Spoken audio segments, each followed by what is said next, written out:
FPL Lisa, welcome. Thanks for joining in. Game week 7. Remember the Friday deadline? I have a couple of decisions to make this game week as well. At the moment, I'm actually benching NGI. It doesn't really feel right. You look a little blurry. I know this happened when I recorded my Game Week 7 Team Selection video as well. Not really sure what's wrong.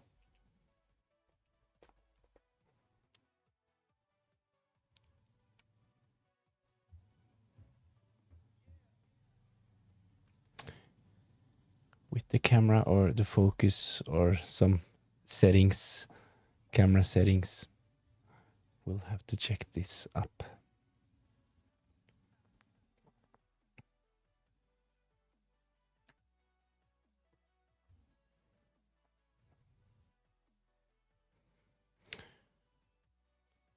So FPL Lisa,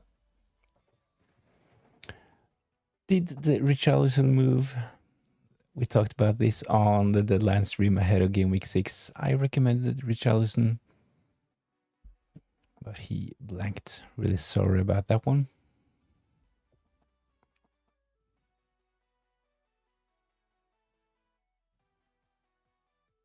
I think that especially considering Spurs' fixture in game week 6 and the fact that we knew that he was going to start, I think Richarlison made sense ahead of game week 6, to be honest.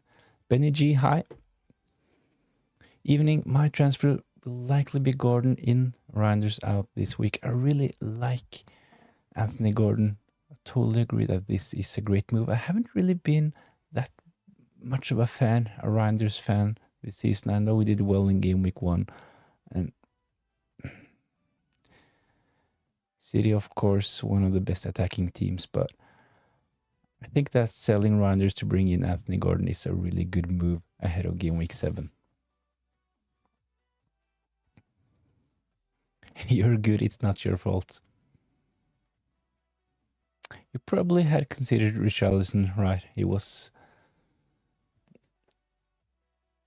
at least in the top 10 for most transferred in ahead of game week 6. Can't really remember how many transfers in, but he was really popular ahead of game week 6 because we knew he would start. But it is what it is. I had a decent game week, a green arrow in game week 6, but actually most of my players blanked. I had triple captain Erling Haaland, which of course he did really well, and I had Rodgers, who got the assist, kind of a lucky assist, to be honest. He touched the ball with his hand, but 5 points from Rodgers was like 48 from Erling Haaland. The rest of my team actually blanked. Not sure whether to do Murillo to Gabriel or Ekitike to Mateta this week as a priority, or just do both for a -4.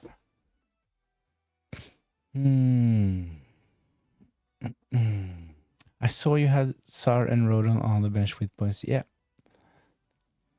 This made it a bit more frustrating, to be honest, because so many in my team blanked, but I actually had a couple of decent players on the bench that did really well. Rodon with a goal.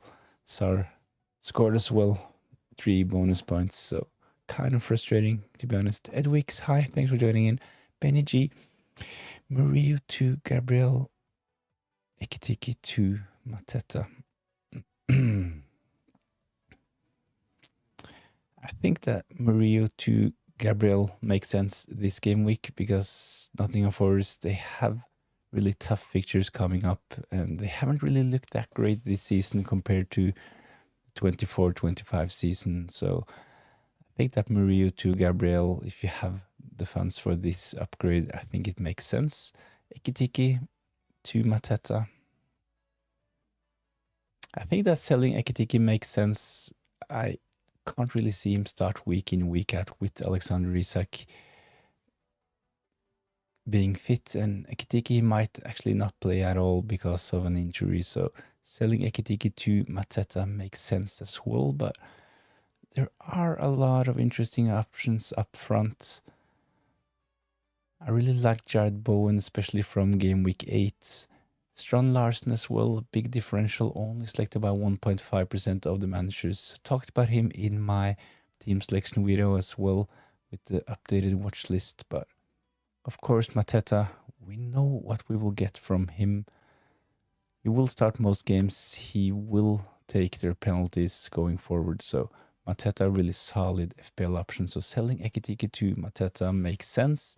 Would I do this for a -4? Probably. Having Gabriel going forward will set you up nicely, having a defender from Arsenal. And as mentioned, Ekitike, he might not even play in game week 7. So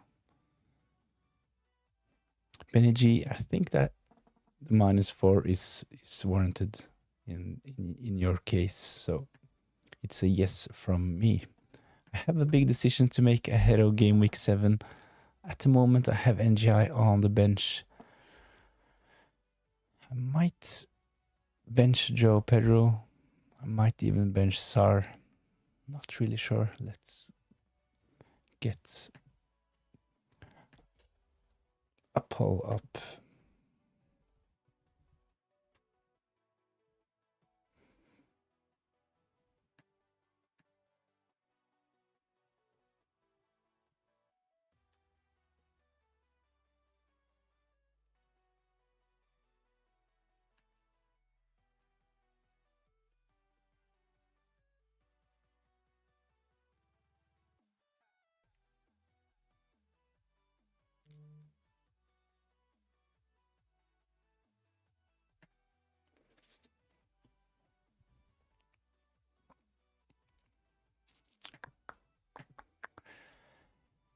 Beneji, yeah, was looking at Jared Bowen as well, but if Mateta halved his expected 90 and Bowen double his, Mateta would still be ahead. Yeah.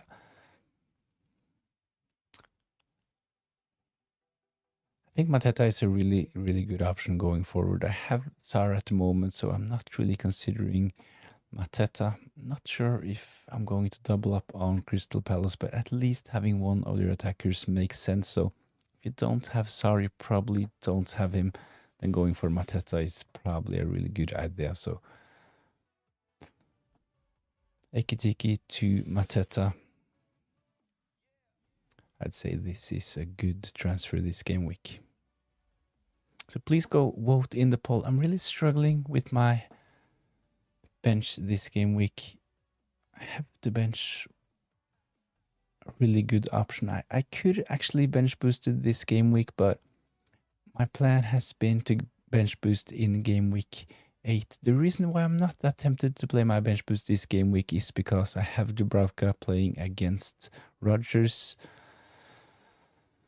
and I have Rodon playing against Kyrgios, Porro, and Van de Ven. So I'm tempted to bench boost NGI or Sar or Joao Pedro. Not really sure at the moment, but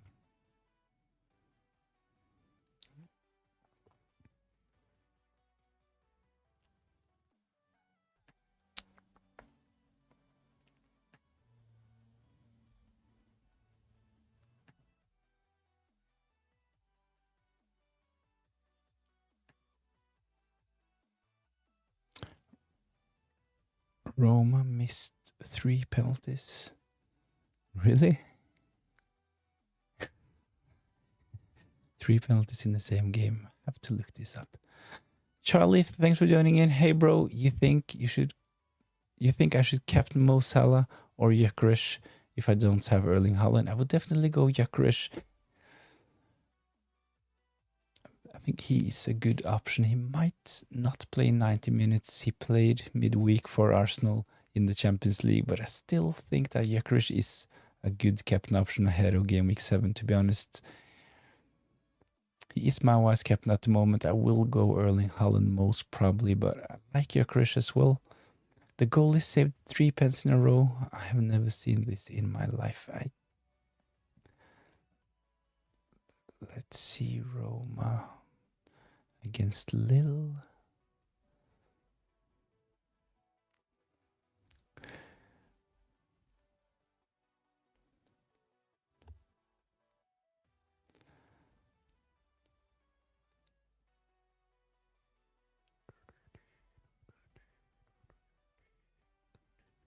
3 penalties missed in the same game. Lille, they're actually 1-0 up in this game. Only 5 minutes left.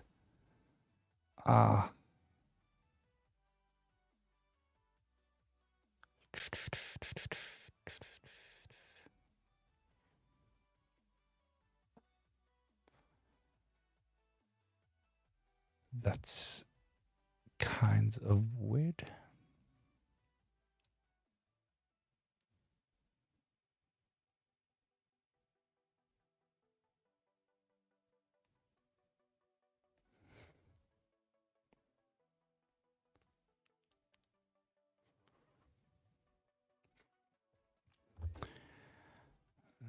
Let's have a quick look at it.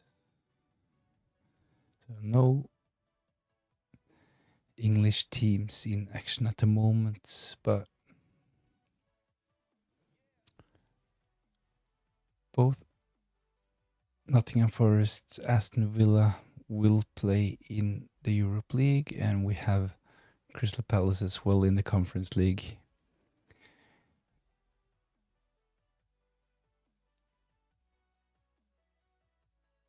That game is getting close to an end. Munoz, he has scored, and Ketia as well. Mateta only played the first half, so he is probably good to go in game week 7.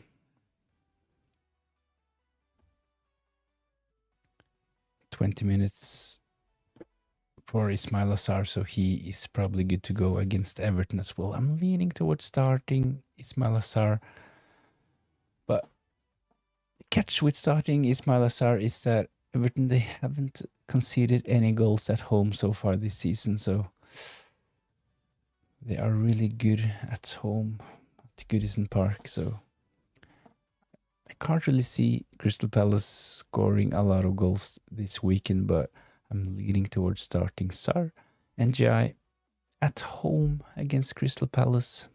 All penalties nailed on to start. He didn't really look that great in game week 6, but a nailed on penalty taker on the bench doesn't really feel right, to be honest. I might bench Joe Pedro.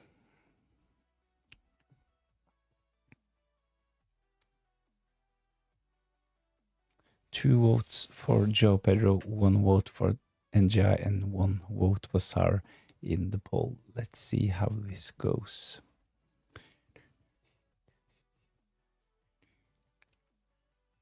This has to be the funnest shit I watched ever.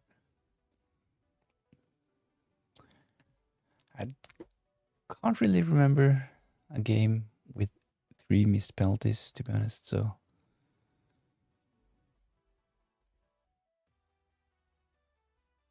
I watched the Spurs game. That must be one of the worst penalties ever taken in the Champions League from the Danish striker for Bodø Glimt, Høg.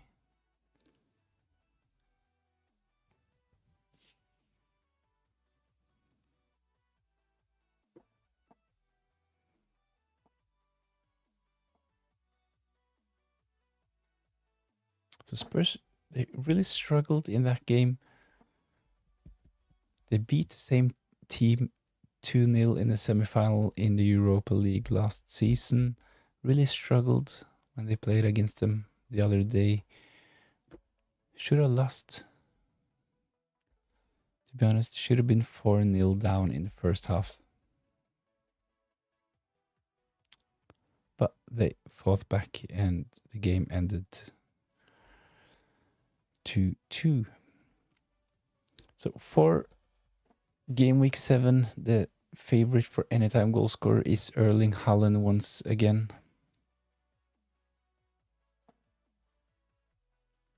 Gyökeres is second, while Watkins is third. So Watkins scoring in game week 6 finally.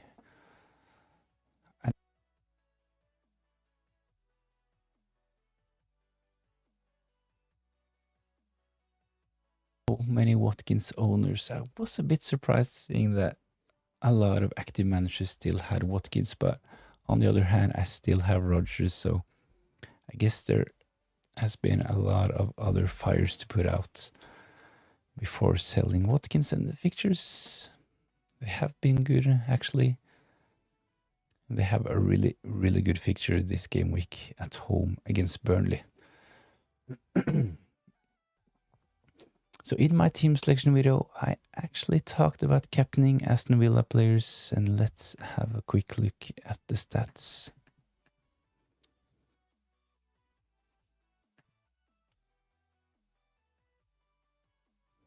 Thoughts on Watkins on a free hit? A really well-timed question. I just talked about Aston Villa and their assets, and the fixture can't be better playing at home against Burnley. I can't really remember last time we saw a team with so really, really poor defensive stats. So they're like worst in every category. Let's have a look. So Burnley, they have kept one clean sheet this season. I think it was game week 2, something like that. But in the last 4 game weeks, they haven't kept any clean sheets. They have conceded 10 goals, 14 big chances conceded, 26 shots on target. And I think that the next team have like 18 shots on target conceded, something like that. So there's a huge gap between Burnley and the next team, and they have an expected goal conceded on 9.40. So they are definitely the worst defensive team, and definitely a team we should target going forward. I've already looked at game week 10. One of the reasons why I actually brought Gyökeres in instead of doubling up on Arsenal defense. I think Gyökeres is a really good captain option for game week 10 playing at home against Burnley. But in game week 7, I think that Aston Villa players should be considered, especially on a free hit. I think I would probably have Rodgers in my free hits for game week 7 as well.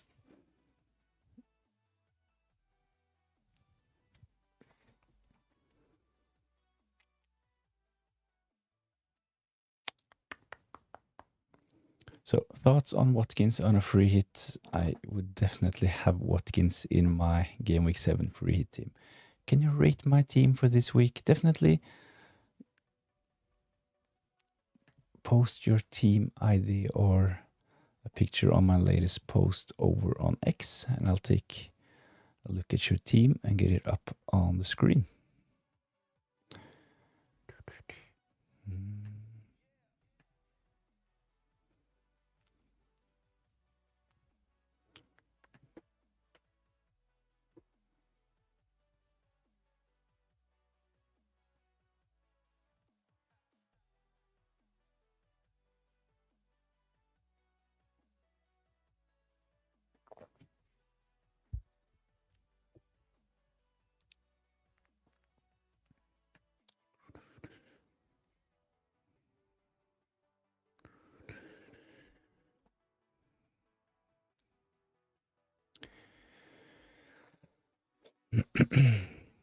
Let's see, FPL traction.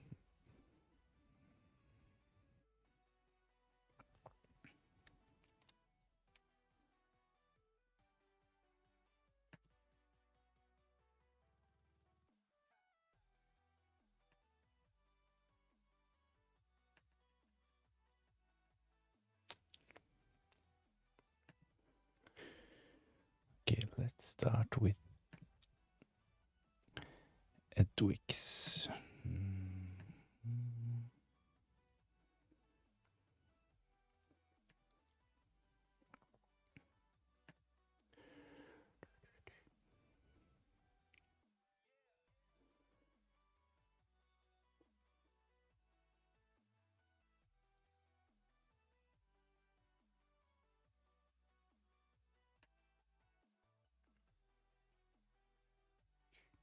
Mm-hmm. 74 points, a really good game week for Edwix in game week 6 as well.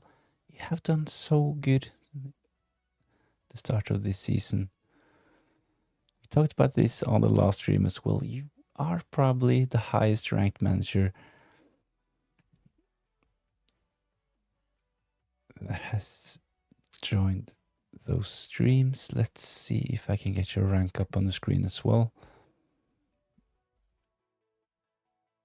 Overall rank 3,475. Really good start to the season for Edwix. 74 points and a green arrow in game week 6 as well.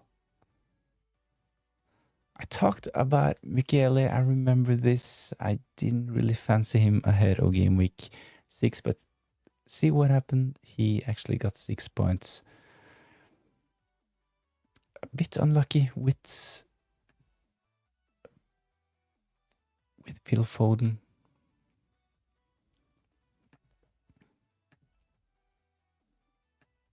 He was a good shout ahead of game week 6, but only 1 point for Phil Foden. Erling Haaland, captain. Watkins with his first goal as well. Rodgers with an assist. So double up on Aston Villa. So this team will probably do well in game week 7 as well. It might actually break into the top 1,000. Bruno Fernandes and Mbumo in midfield. Really good fixture playing at home against Sunderland. But let's take a look at your team selection as well. My first thought before seeing your team selection is that I would probably bench Michele, seeing you have a double up on United in midfield, and this is exactly what you've done. Michele is on the bench.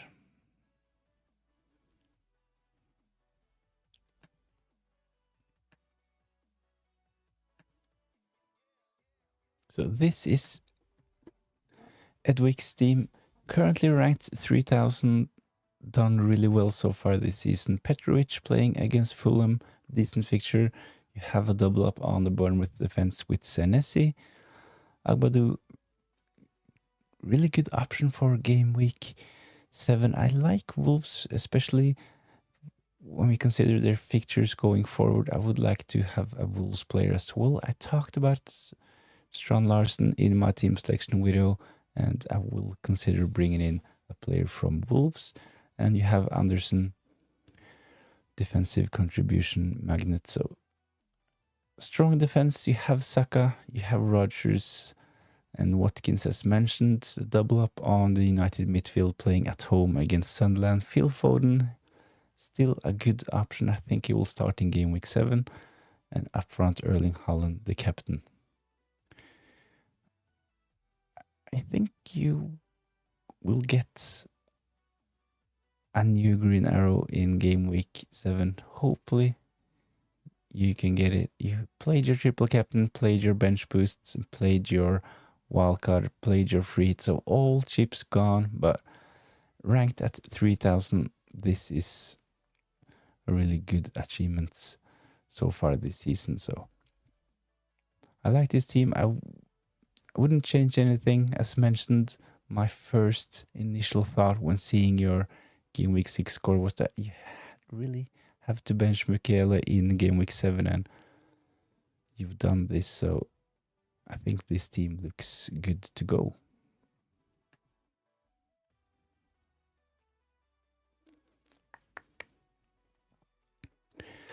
I made a change. You can see it on the other picture.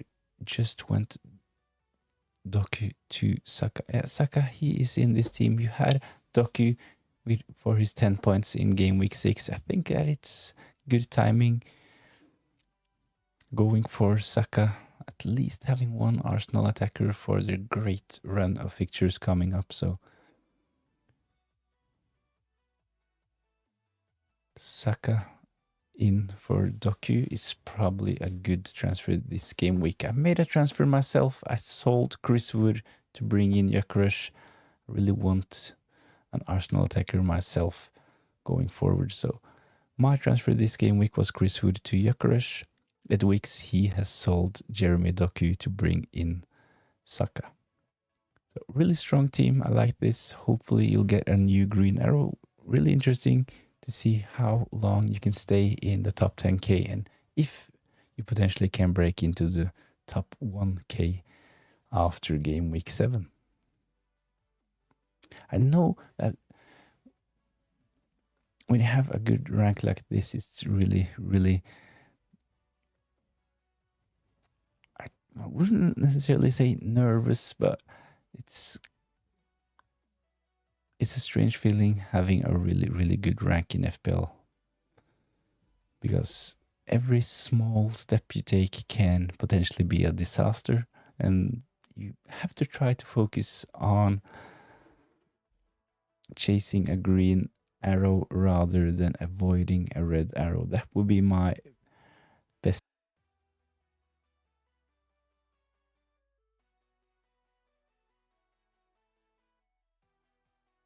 That would be my best advice when you're in a really, really good position when it comes to rank. I'm gonna hold the transfers and then go Cole Palmer. Probably Palmer, Joe Pedro, and Tosin probably in game week 9.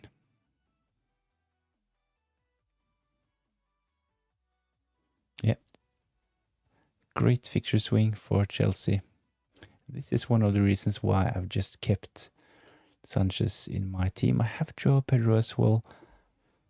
I think that if Joe Pedro blanks, I will be tempted to sell, but I know about the fixture swing as well, so I would like to have at least a couple of Chelsea players from game week 9. I'm really tempted by Strand Larsen, so having Gyökeres, Erling Haaland, and Strand Larsen up front. Or Jared Bowen from next game week as well. I think he is a really good option, but would like to have Joe Pedro back at some point, so I will probably just keep him, to be honest. So let's take a look at FPL traction. He had his team in here as well. Let's update.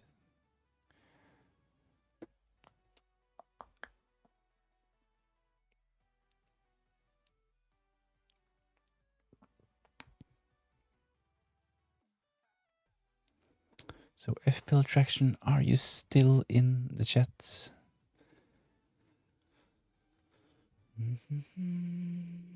On the bench, Shalaba, Alderete, and Josh King, Dubravka.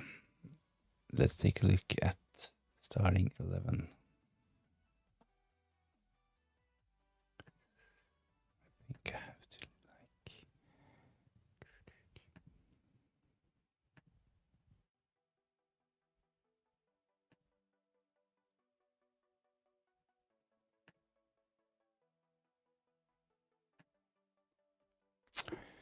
So this is FPL Traction's team. A really solid option in goal for game week 7, playing at home against West Ham Raya, the best defense, one of the best goalkeepers in my opinion going forward as well. Senesi is there, double up on Spurs. I actually have a double up on Spurs as well. Van de Ven, Romero. I have Porro instead of Romero. I read some rumors about Romero being injured, but he's not yellow flagged, and hopefully he will be fine for game week 7. Semenyo in midfield, Bruno Fernandes, great fixture against Sunderland. I know that Sunderland, we probably underestimate Sunderland a bit, but traveling to Old Trafford, this will be a test for newly promoted Sunderland. In midfield, Reinders and Phil Foden, triple up with Erling Haaland up front. Joe Pedro is in, and you have Alexander Isak as well. So a really good team for game week 7. Alexander Isak, he will most probably start. And it's not like Chelsea have been solid defensively, and they have a lot of injuries in defense. So I think that Alexander Isak is a decent option for game week 7.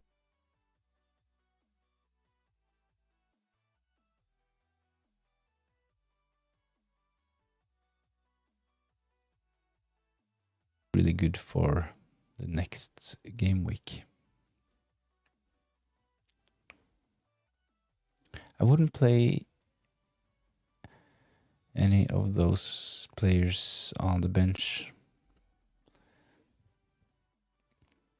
Even though I actually really like Josh King, I wouldn't play him ahead of any of the players in your starting 11, but I think at some point I will have Josh King in my team as well. I watched the game against Everton on Monday.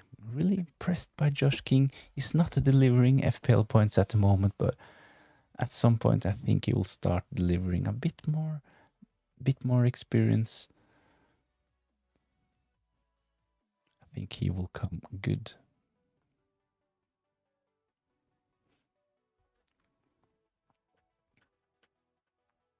So for my team, I actually have Sanchez in goal. I know Dubravka probably has the better fixture this game week, but considering Burnley's defensive form, I will just play Sanchez. Another reason why I will play Sanchez is because I have Rodgers and he will play against Dubravka, so at least one of them will blank if they play against each other. So if Dubravka keeps a clean sheet, this means Rodgers will blank. And if Rodgers does something, this means Dubravka will blank. So I will just have my fingers crossed and start Sanchez playing against Liverpool, hoping for a miracle. Can Chelsea actually keep a clean sheet against Liverpool? I'm not really confident they will, but at least he can pick up some save points against Liverpool. So Sanchez, he will start for me in game week 7. In defense, as with FPL traction, I have a double up on Spurs with Pedro Porro and Van de Ven. Fabian Schär, he has been injured. Hopefully he will start in game week 7. So if Schär is still out, I will have Nico Williams. Not the best fixture playing away against Newcastle, but hopefully Fabian Schär will be fine.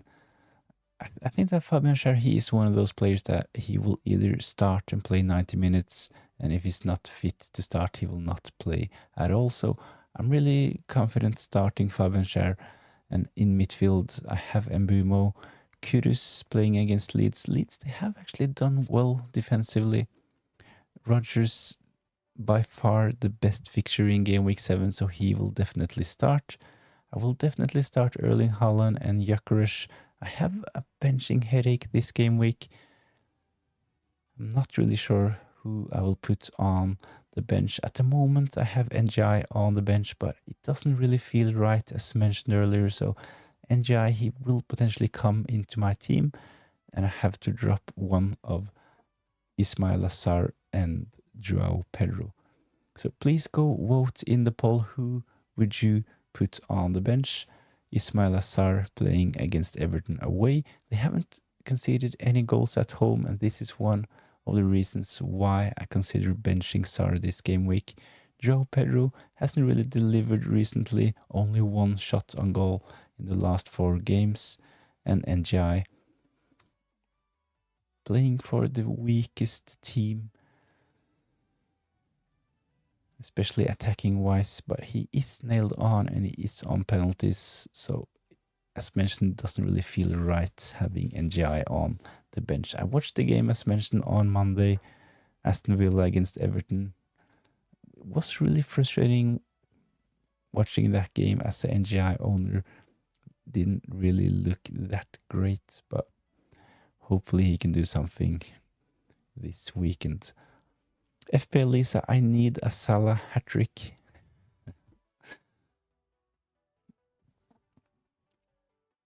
Hopefully we can see something like from the game Roma against, was it Lille, the French team, this evening, where they actually missed 3 penalties. Hopefully Salah can do this against Chelsea and my goalkeeper Sanchez. That would be lovely, but I think that Salah, he was actually rested for the first time in the Champions League. I'm not sure how we should interpret the fact that Mo Salah was benched, but he will definitely start in game week 7. A lot of injuries in the Chelsea defense as well, so I think that if Liverpool score an early goal,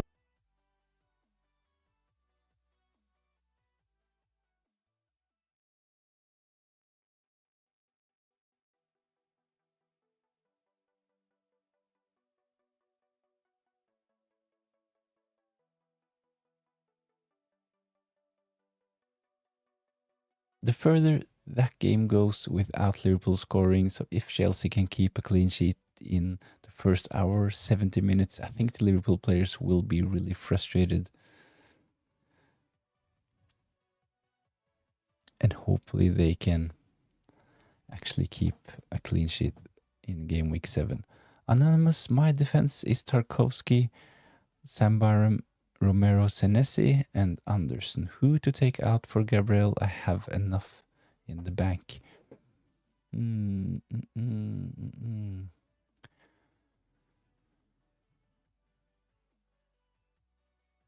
So a really easy answer is to take out Byram, but this will give you a big benching headache almost every game week. So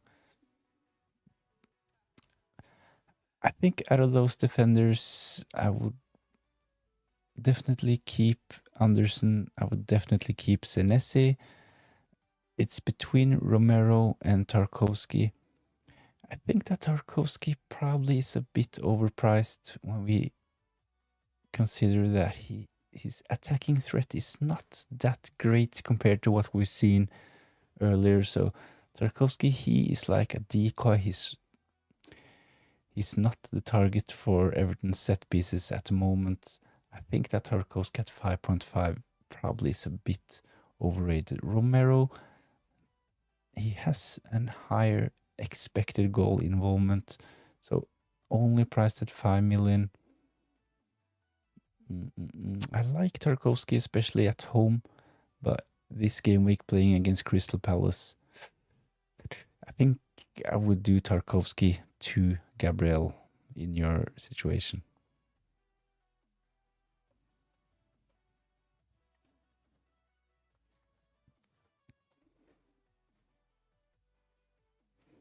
Salah is like Bruno when it comes to penalties. He has missed a couple of penalties recently, Bruno Fernandes as well, but I can't really see any of them being off penalties.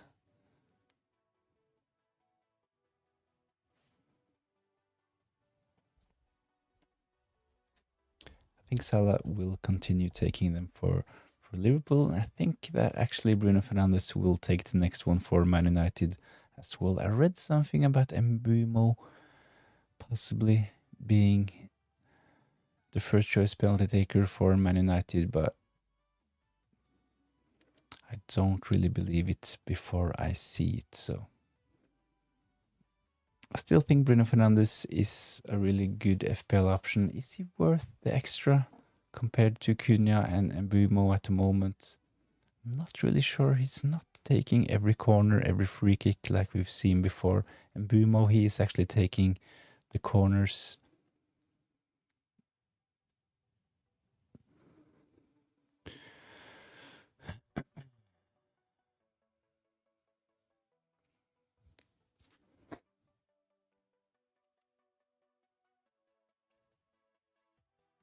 Salah has missed a couple as well. None so far this season. So I don't really think he's missed, especially not in the Premier League. But I think he actually missed a penalty in preseason. Correct me if I'm wrong.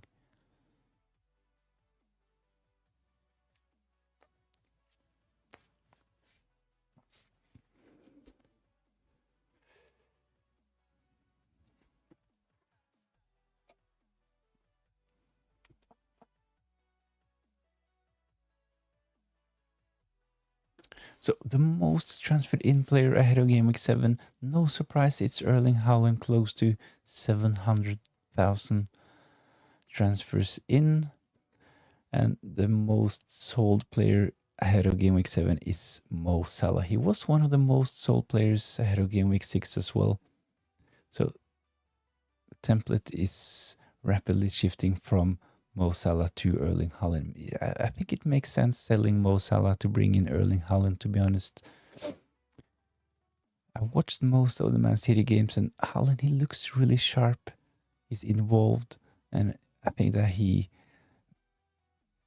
will have a great season if he can continue what he's doing at the moment. So there were some periods last season I watched the Man City games and Erling Haaland, and he wasn't involved at all. He had like 8 touches in the first half. Can't really remember the opponent, but he wasn't involved at all, and he didn't really get the service that he needed. But I think that so far this season, Man City are playing up to Haaland's strength. So I know he was a bit lucky in game week 6 getting 2 late goals, but he could have scored earlier on in that game against Burnley as well. So I know a lot of non-triple captainers are saying that the triple captainers got lucky, but as mentioned, I think that Haaland, he could and probably should have scored earlier before he got his brace. So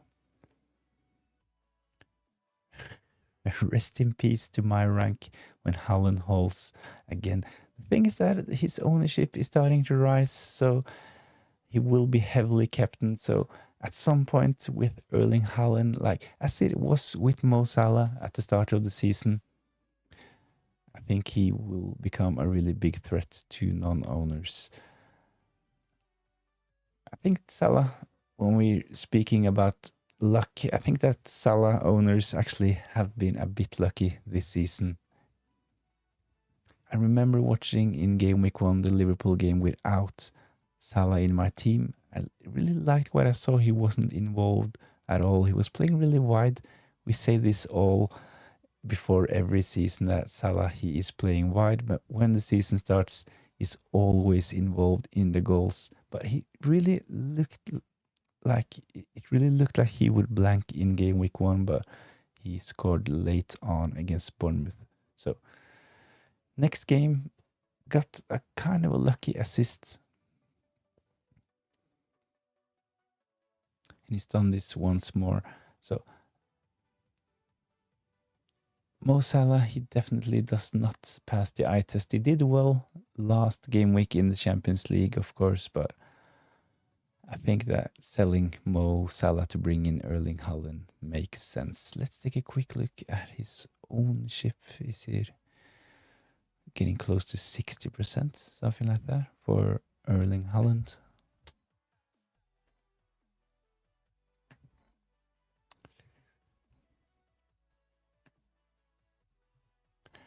Erling Haaland selected by 55% of the managers, so he will probably be. So if Erling Haaland scores in game week 7, he will definitely be owned by 60% of the managers ahead of game week 8. Salah 44, so 10% more for Erling Haaland compared to Mo Salah.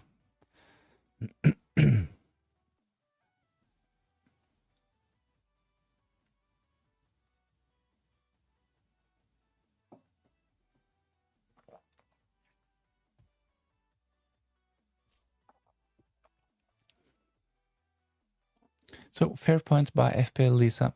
Rip to my rank when Haaland holds again. I think his ownership will be probably above 100% effective ownership.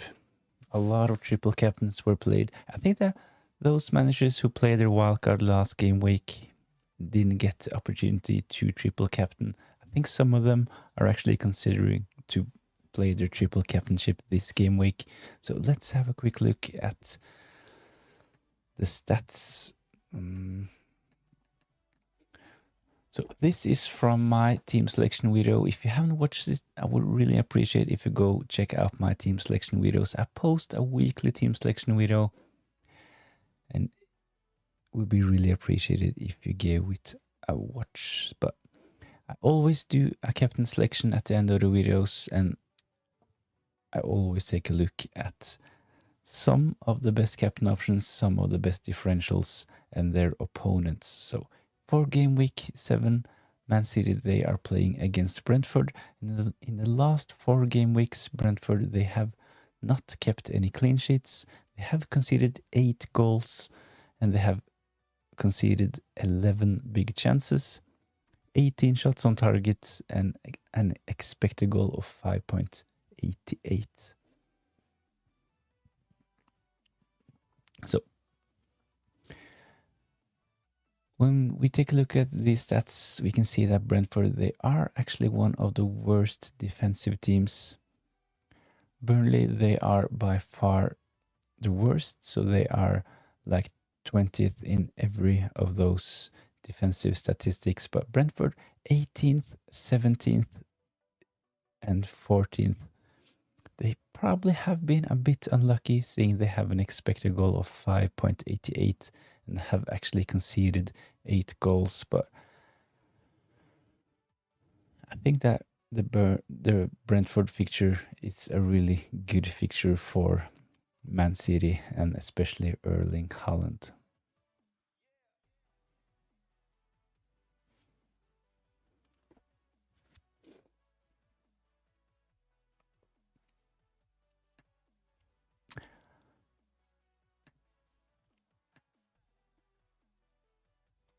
I made one for the Arsenal game as well. Let's have a look at Arsenal's opponent, West Ham, ahead of game week 7. I know that we should be careful interpreting the stats from the last 4 game weeks when it comes to West Ham, because they have appointed a new manager, Nuno Espirito Santos. This will, of course, have an impact on that team. I think that West Ham actually looked a bit better on Monday playing against Everton, but let's see. So these are the stats for West Ham from the last 4 game weeks. 0 clean sheets, conceded 6 goals, 7 big chances, 17 shots on target, and an expected goal of 5.7. So a bit better compared to Brentford, but they are still mid-table for most of those stats. So I still think that Arsenal will do well against West Ham. West Ham, they actually have had some good fixtures. So playing against Arsenal at the Emirates will be a big test for West Ham and Nuno. So Gyökeres is a really good captain option for game week 7, and I think that if you own Saka, he is one to consider as well.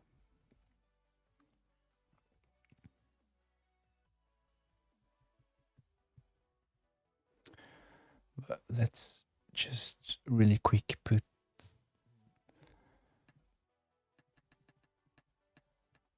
the Burnley one up as well. I'm going to captain Gyökeres, FPL Lisa. I think it makes sense considering the fixture. I wouldn't say worried, but Gyökeres, he hasn't really delivered as we expected when he joined Arsenal from Portugal this summer, but I think he's been a bit unlucky. But so at the moment he's played 2 games in. He played 90 minutes midweek as well, so he played 180 minutes.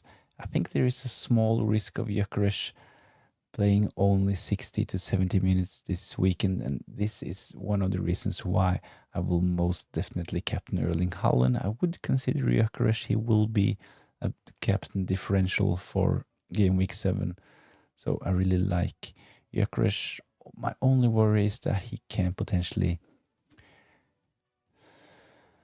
see limited minutes. Ryrie Osei. I have captained some differentials already this season, including Cunha and Watkins. It's boring to go with the obvious candidates,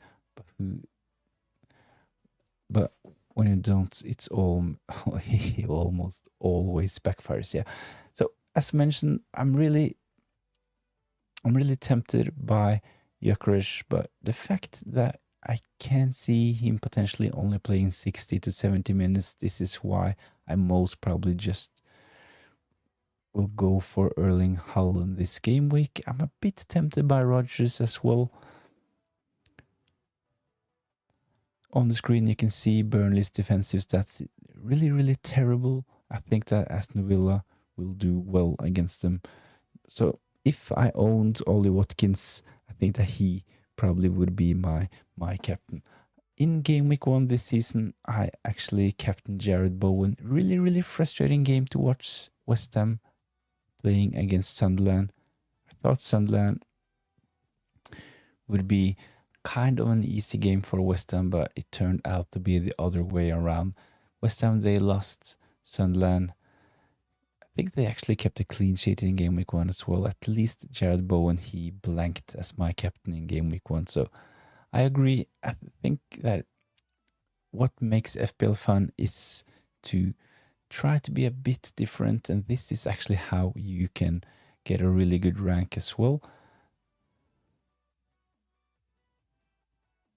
You can get a stable rank, of course, by just following the templates, but if you really want to get those high scores and stand out, you have to take a couple of punts. So the season where I ended as 157 in the world, of course, was a bit luck, but some of the captain punts were one of the reasons how I got that high up the ranks. So I remember captaining Alexis Sanchez, midfielder who played for Arsenal. This was like the 28 back in 2018, I think. Scored a hat-trick. He was selected by like 5% of the managers that game week. Was one of the best feelings in FPL so far.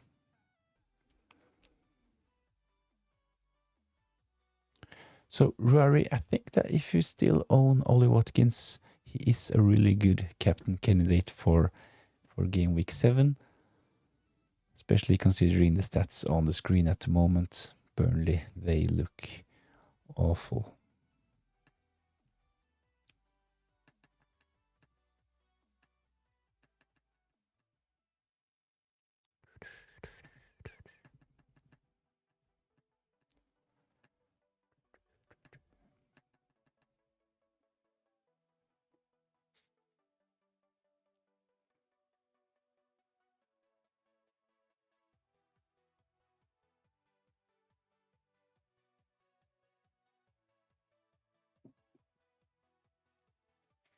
So, of course, the downside of trying to be different and going for captain punts, definitely, as FPL Lisa pointed out like 10 minutes ago, rip to my rank if Haaland holds again. So this is the problem. If a player like we saw with Mo Salah early on in the season and with Erling Haaland at the moment when their ownership gets above 50%, of course there is a risk involved by first not having them and not captaining them as well. So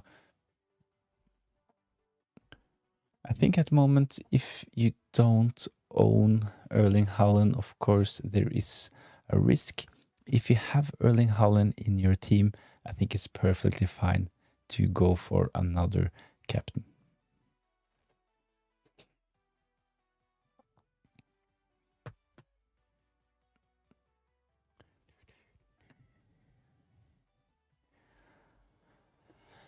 So let's take a quick look at the poll. I have a big decision to make ahead of game week 7. I have a benching dilemma.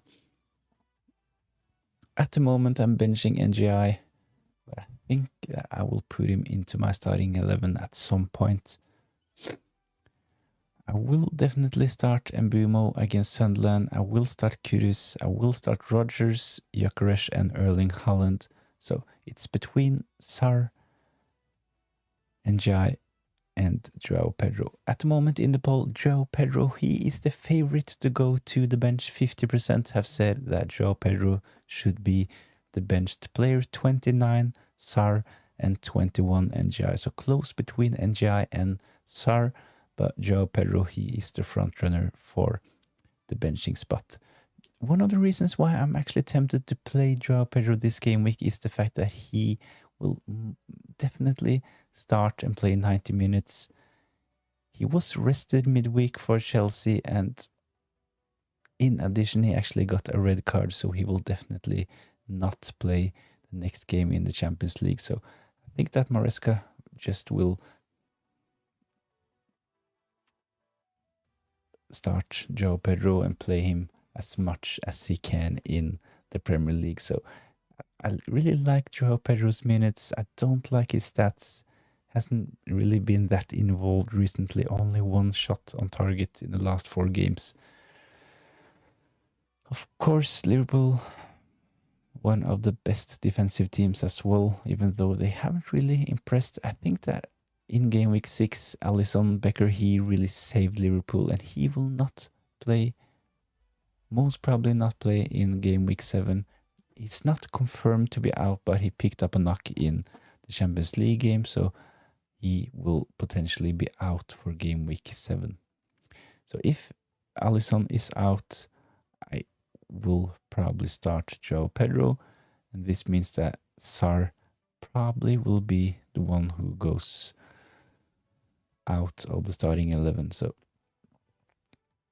there are pluses and minuses with all of those players. As mentioned earlier on this stream, when it comes to Sar, he's playing away against Everton at the Goodison Park, and they haven't actually they haven't let any goals in at home so far this season. Kept 2 or 3, can't really remember how many games they played at the Goodison, but it's probably 2 clean sheets. Let's have a quick look. Everton, game week 1, they lost against Leeds, but in game week 2, Everton, they won 2-0 against Brighton, so a clean sheet in game week 2. In game week 4, they kept a clean sheet against Aston Villa, 0-0 draw at Goodison Park. And they will play. So the sample size is not really that big. They have kept 2 clean sheets out of 2 possible clean sheets at home, but I just need some sort of logical explanation for benching one of those players, I guess. But as mentioned in the poll, João Pedro, he is the favorite, 50%.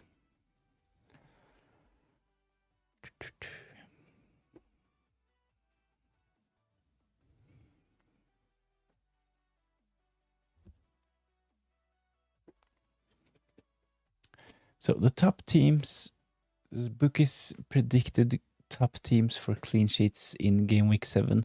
Arsenal, for their fixture at home against West Ham, they are the favorites. You can see this in the graphics on the screen as well. Arsenal against West Ham, 55%. Aston Villa at home against Burnley, 44%. And Man United, they are actually top 3 for their game at home against Sunderland with 42%. So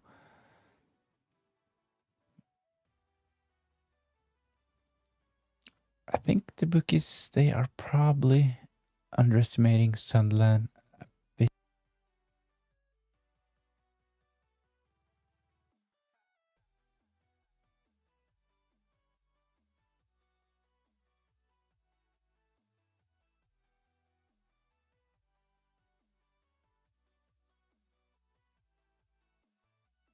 You want to take a punt on Isidore, I don't necessarily see game week 7 as a bad game week to jump in.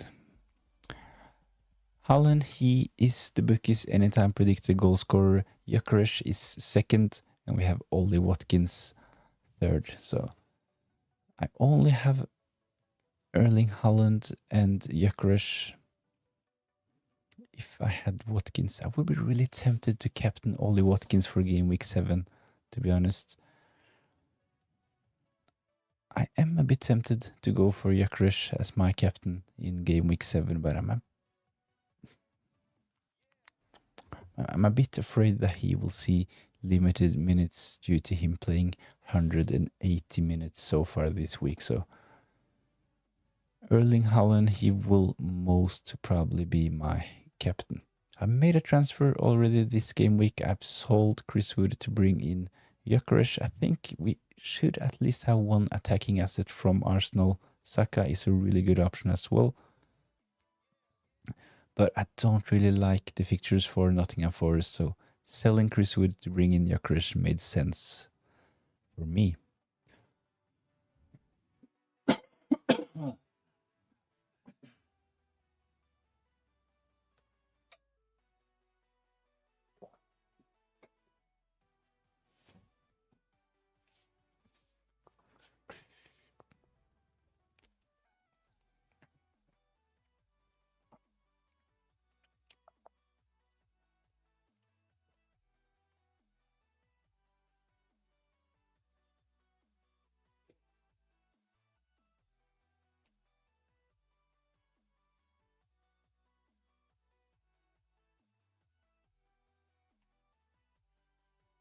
So if you haven't done so, go vote in the poll.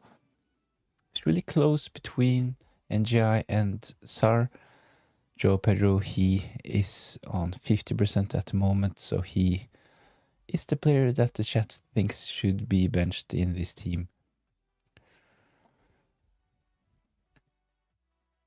If you haven't done so, please consider giving the stream a like as well. I think this helps with visibility, and I think that the stream will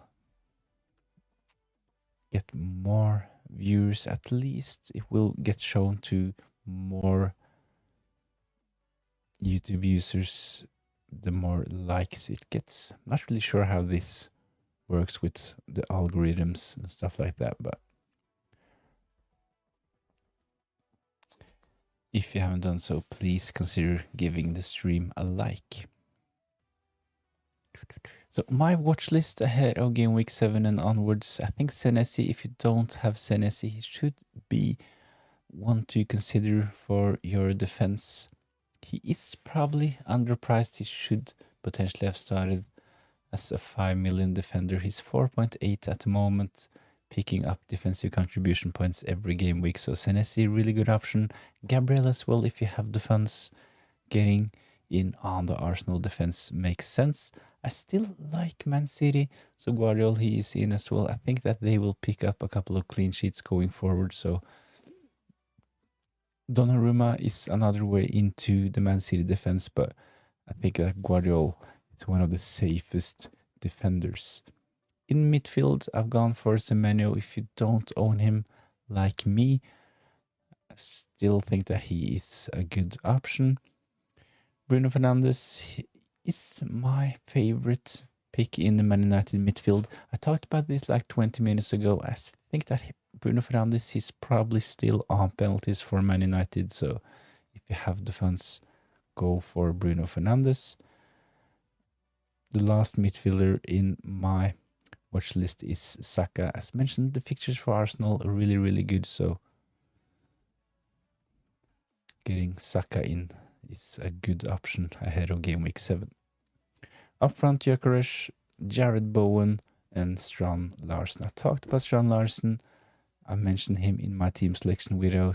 Took a look at some of the stats as well, and Wolves, they have really good fixtures coming up. He might actually be on penalties for Wolves as well. They haven't really had any penalties so far this season, but I think that Strand Larsen potentially is the first choice penalty taker when he's fit.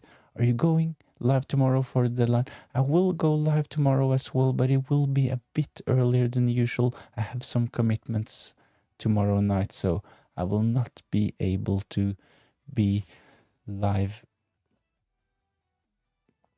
at the actual deadline, but I will have a pre-deadline stream. It will be a bit earlier than usual, so let's see. I will be able to set up a stream tomorrow at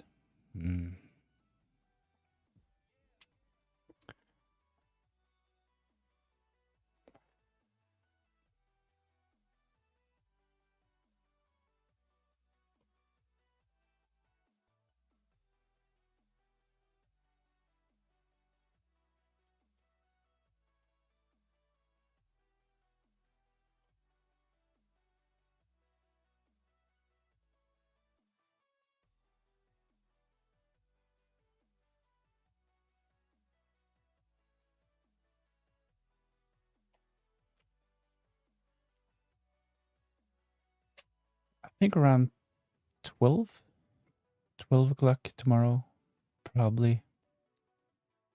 I will have a quick look later on, and I will set up the stream and post it on X later this evening after this stream as well. But I will not be able to have my usual deadline stream, unfortunately, tomorrow.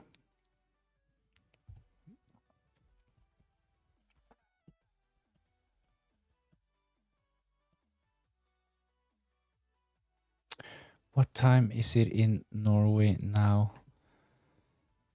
It's 9:30.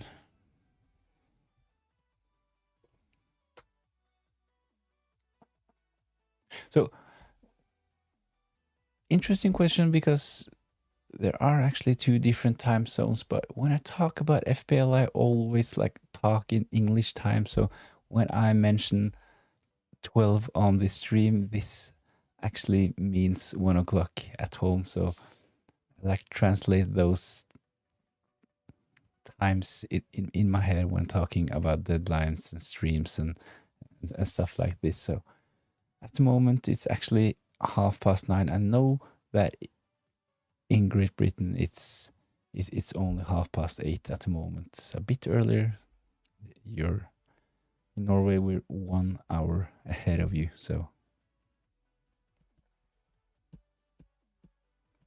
it's kind of confusing at times. But I think I've gotten used to it by this point.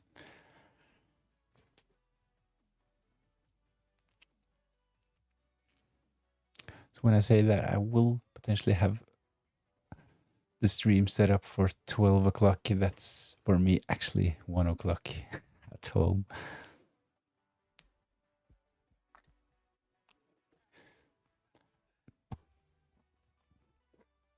I think that there, as mentioned, my camera is kind of blurry. Not really sure why. I usually have problems with my microphone, but last week it's actually my camera that has been causing me problems.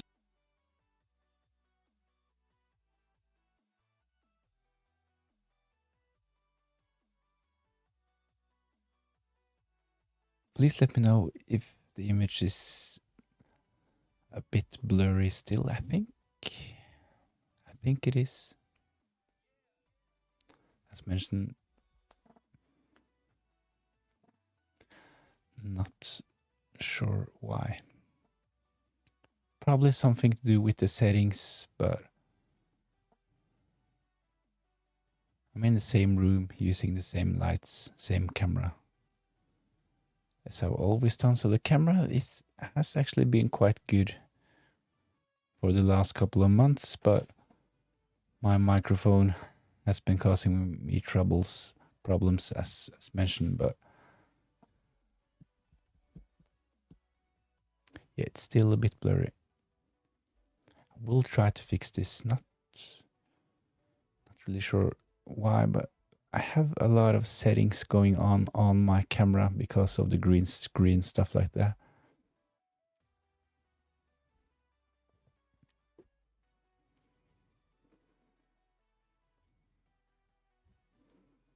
Maybe it's something with the lighting. I'm not really sure, but I will look into it. Thanks for letting me know, FPL Lisa.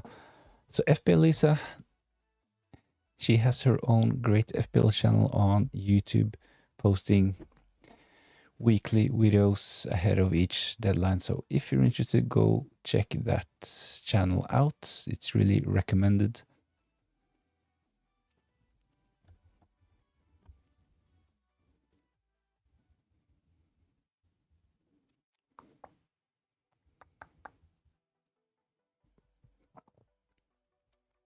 No camera on FPL Lisa's channel though, so probably can't ask for camera tips.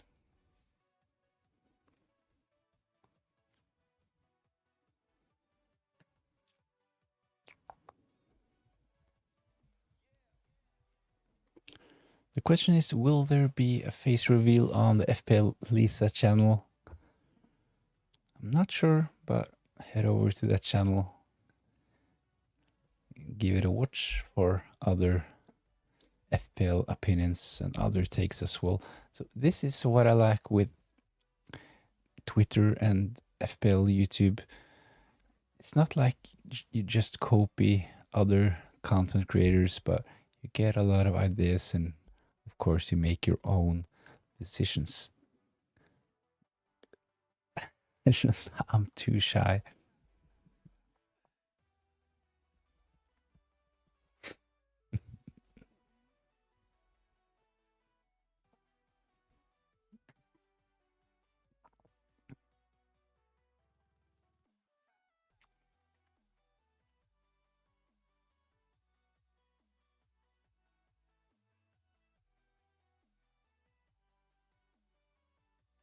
I tried to find a emoji to go with that.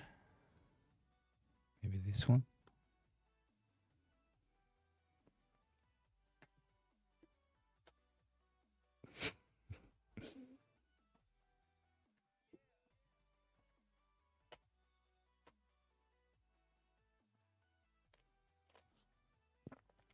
I'm too shy. I remember my first YouTube video was like 2 years ago. I remember that it was really, really strange just sitting talking to a camera in a room without anyone else. So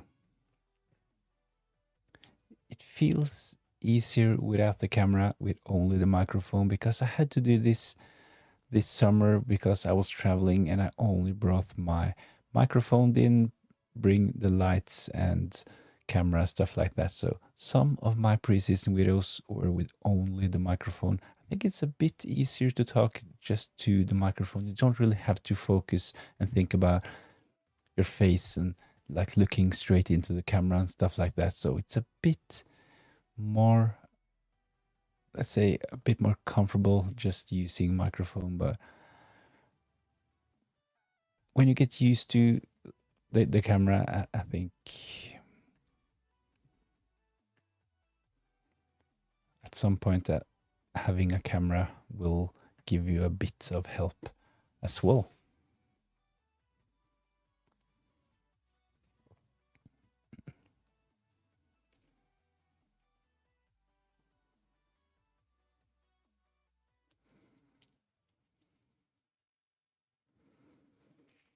I actually made a promise on one of those live streams. I talked to the guy, apologized, but he asked if I can make a video about how to create FPL videos. Of course, there are a lot of content creators that are far better than me when it comes to like all of the stuff like making graphics, recording, editing, but I will try to put this video out. I'm not really sure when I will find the time, because at the moment my plan is actually to try to post at least 2 videos ahead of each deadline. At the same time, my plan is to have the regular Q&A like this one the night before the deadline. In addition, a deadline stream when I find the time. So at the moment, I don't really have the time to make other extra FPL videos. So maybe the next international break, but let's wait and see. Virat Kohli, thanks for joining in. Kumar as well. Who to bench? Picked 2 between Tarkovsky, Reinders, Kudus, NGI, Alderete, and Joao Pedro. I have a big decision to make when it comes to my bench this game week as well, but let's have a look. Bench 2 out of those players: Tarkovsky, Reinders, Kudus, NGI, Alderete, Joao Pedro.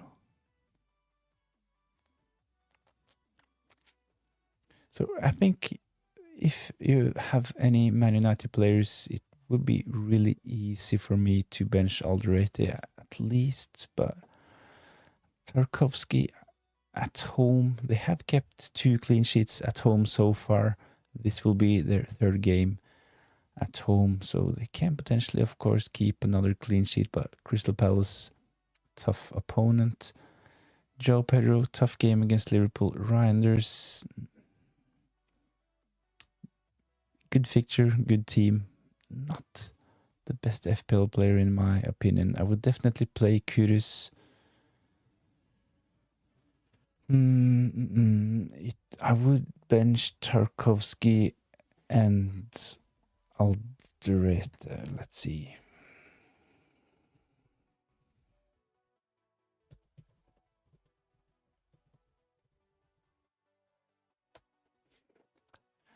Chris Wood versus Strand Larsen. I would.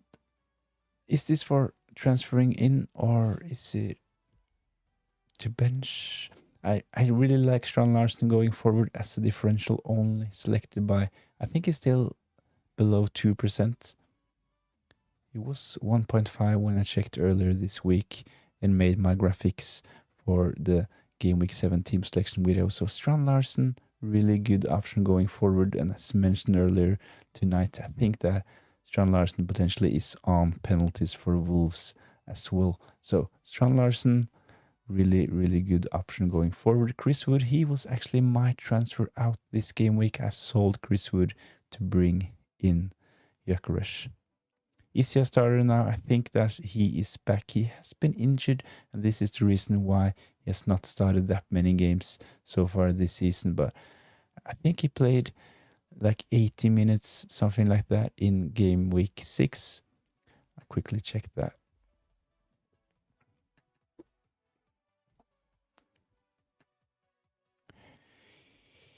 So in game week 5, he played 45 minutes. Game week 6, 83 minutes. I definitely think that Strand Larsen will start for Wolves in game week 7. So if you want to transfer him in, I really like the idea of having Strand Larsen going forward. Good fixtures as mentioned, and he is potentially on penalties as well.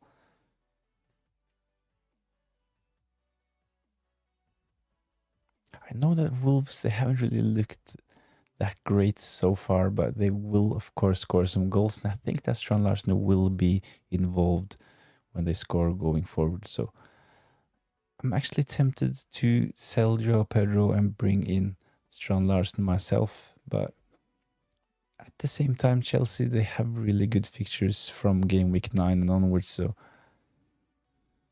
we'll probably just keep Joao Pedro for now. He might actually be benched for me in game week 7. So go vote in the poll if you haven't done so. So who to bench? Bench 1 out of NGI, Sar and Joao Pedro. At the moment, Joao Pedro, he is the favorite to drop to the bench. 48% have voted for Joao Pedro, 22% Sar, and 30% for NGI. I'll probably have to go and fix this.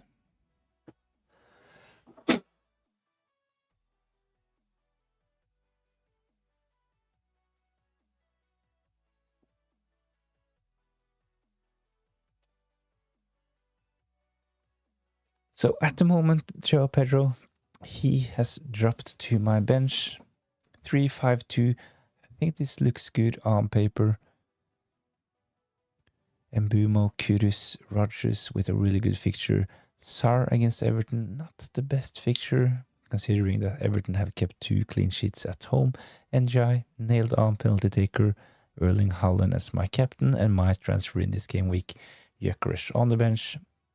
Joao Pedro, tough fixture for Nottingham Forest, and Williams as well, playing away against Newcastle, so he will stay on my bench. And Rodon playing against Kudus, he will be benched as well. I still think that Rodon is a really interesting option. I made a wildcard video ahead of game week 7 as well, and Rodon, he would be in my game week 7 wildcard team. Hey mate, what do you think? How much minutes will Gyökeres get? I think that he will start. I have a feeling it can, of course.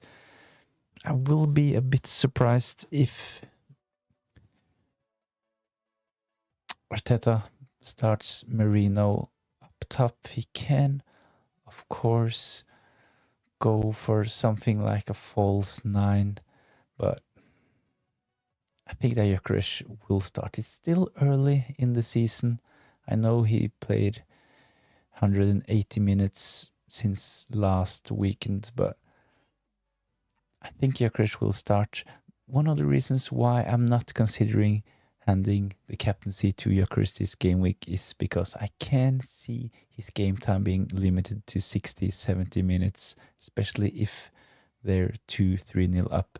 So I think Gyökeres is a really good option for game week 7, but in my opinion, Erling Haaland is the better captain option because of the security of minutes. So I'm a bit afraid that he can see limited minutes, but I think he will start.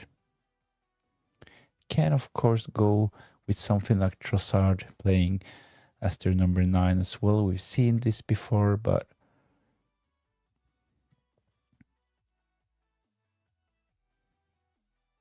I think that Gyökeres will start. He's in the predicted starting 11 for Arsenal as well, so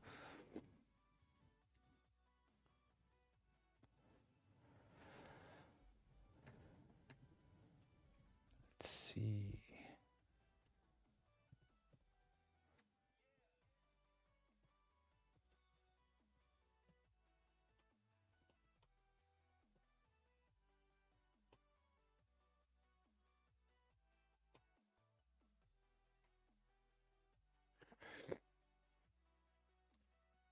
I shan't Rux. I'm on free hit. Shall I go for Minte instead of Jeremy Doku or Reinders? So on a free hit, I would definitely not go Reinders. I don't necessarily see him as a really good option for game week 7, and his ownership is quite high as well. So I would go for some differentials on free hit. I would actually consider targeting Aston Villa players if I were to use my free hit chip this game week. I just had the stats, defensive stats for Burnley. I can put it up on the screen once again. Defensive Burnley stats are terrible, so I would potentially take a punt on Aston Villa players.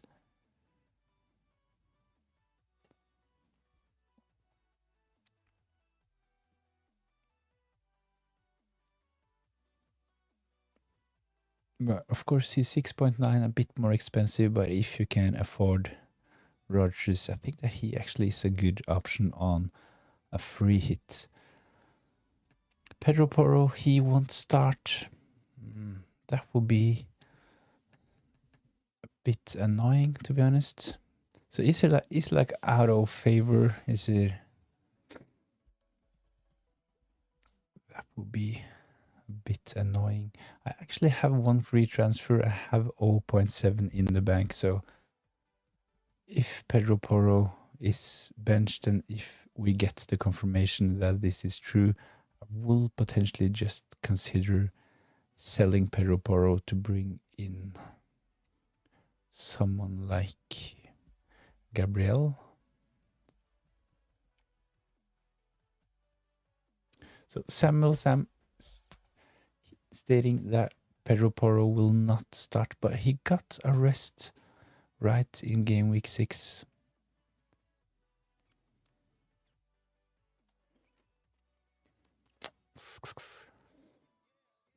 Hopefully this is not true. Storm, hi, can you please help pick 2 to start in game week 7 from Van Dijk, Kansa, Senesi, and Richards? Hey man, sending my team, Wish Malhotra. So yeah, if you're interested in having your team discussed, head over to X and post a picture of your team under my latest post, and I'll get the team up on the screen for a discussion. But let's take a look at the question from Storm. Pick 2 to start. Van Dijk, Esric.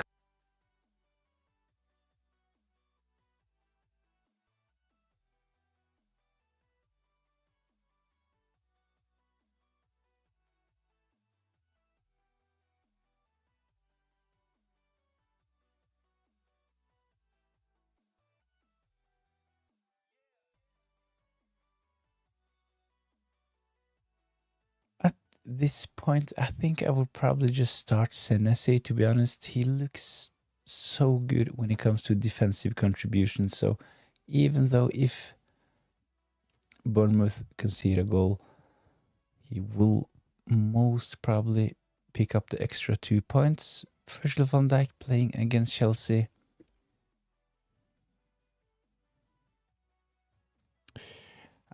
Considering his price and the fact that he is playing for Liverpool, but it's at the Stamford Bridge. Will Liverpool keep a clean sheet? Alisson Becker, he will potentially miss that game as well, so it's not that straightforward. I think this is a big benching dilemma.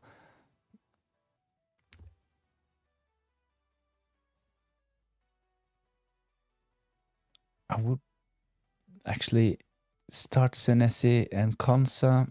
It's between Richards and Van Dijk, to be honest.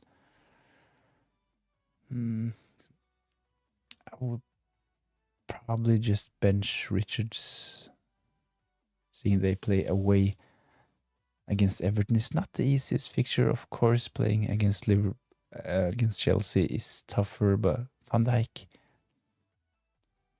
It's Van Dijk, big attacking threat as well. He has picked up defensive contribution a couple of times so far this season, and the game against Chelsea is a game week where they probably will get some defensive contributions. Chelsea, they will put up a fight against Liverpool, so I would start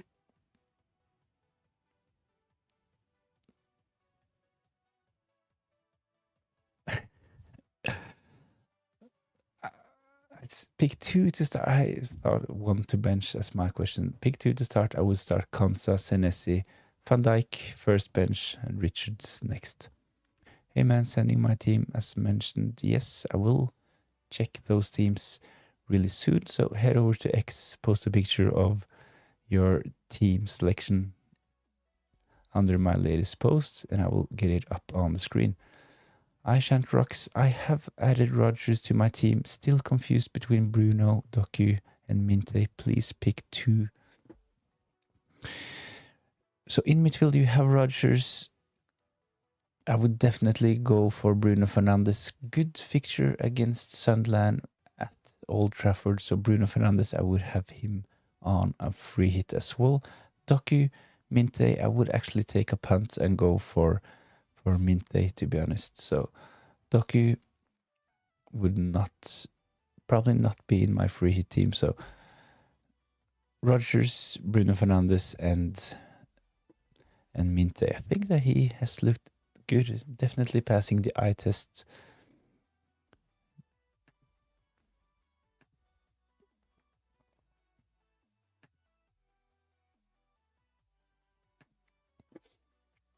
So good fixture as well, playing against Wolves. Have sent my team, so let's have a quick look.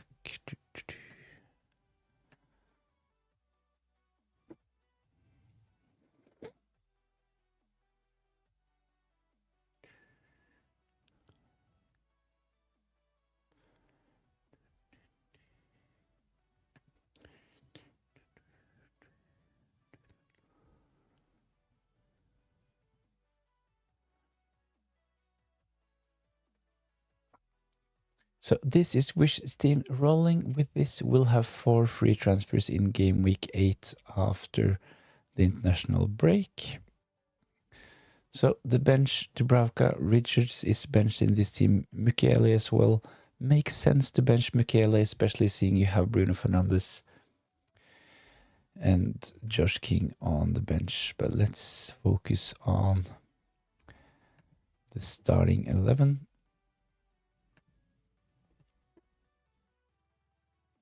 Storm, okay, thanks a lot, mate. Hopefully this is the right decision, but I know that Rodgers, he hasn't really delivered so far this season. He got a bit of a lucky assist in game week 6, but the fixture against Burnley in game week 7 can't get much better. So I would at least have 2 attacking Aston Villa players, and it's most probably Rodgers and Ollie Watkins.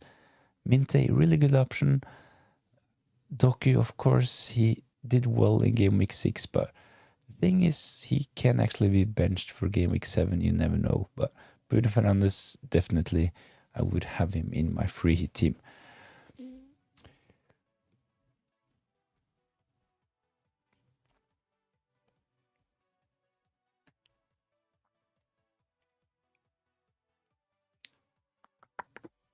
So this, of course, this is a bench boost team from which he is on a bench boost. I'm kind of tempted to play my bench boost as well, but I will just wait until game week 8. But this looks like a decent bench boost. I've seen this team earlier as well. Can't really fit the whole team into the screen. Let's see if I can. Hopefully this is good enough. So we have to have the bench as well because this is a bench boost team. Dubravka playing against Aston Villa. I think that at least Dubravka is a great shot stopper. He can potentially pick up defensive, save points. But at the moment, especially for the last 4 game weeks, Burnley, they have not looked good defensively. Aston Villa, they looked a bit better on Monday playing against Everton, so I think that Aston Villa will win against Burnley. But at least you have a starting goalkeeper on your bench, so playing the bench boost is not a bad idea. You have Richards as well playing against Everton. Good defense, good player. He has attacking threat as well. Crystal Palace, they can keep a clean sheet against Everton. You have Michele, as mentioned, playing against Bruno Fernandes, so not the best option, but at least he is an assured starter for game week 7. Josh King as well. I talked about him earlier as well on the stream. I really like Josh King. Lacking a bit experience, but I think that he will come good as an FPL asset. So Josh King, Michele, Richards, Dubravka, I think that this is a decent bench boost team, to be honest. The thing with the bench boost is that we can plan for playing the bench boost in game week 10, game week 15, whatever, but there will be injuries, there will be suspensions, players will lose form, stuff like that. So if you have 4 starters with decent fixtures, I think that playing the first bench boost is a good idea. The second bench boost, I will most probably save this for a double game week, but there are slim chances for a double game week in the first part of the season. So I think at the moment, if you have 4 starters in your team on the bench, I think playing the bench boost makes sense.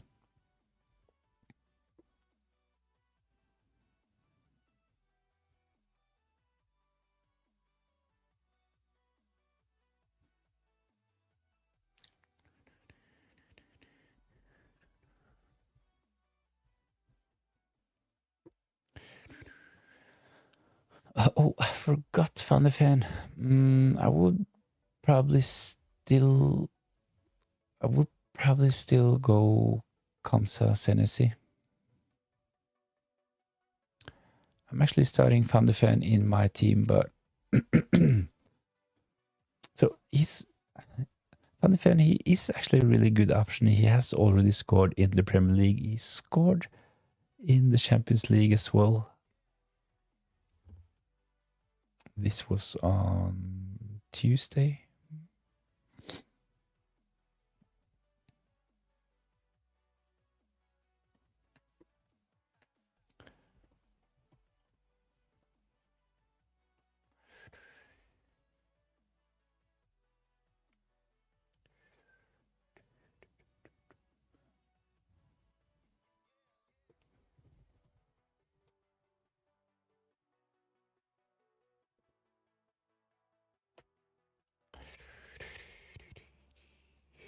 Can I have a look at your team?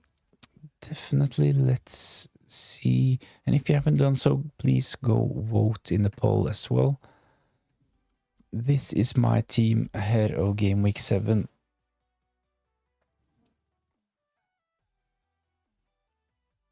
I can potentially play the bench boosts as with Mish Malhotra.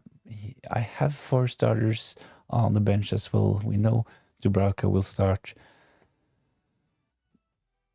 The thing is that my bench boosts, at least if all of those players can stay fit in game week 7 and be ready for game week 8, this will potentially be a better game week for me to play my bench boost, because of course Joao Pedro, I would like to have him in my starting 11, but I have Nico Williams is playing away against Newcastle, not a good fixture for Nottingham Forest. I have Dubravka playing against Rodgers, so at the same time I have Rodon playing against Kudus. I have a triple up on Spurs, so I'm not that tempted to play Rodon this game week, so I will potentially just save my bench boost for game week 8.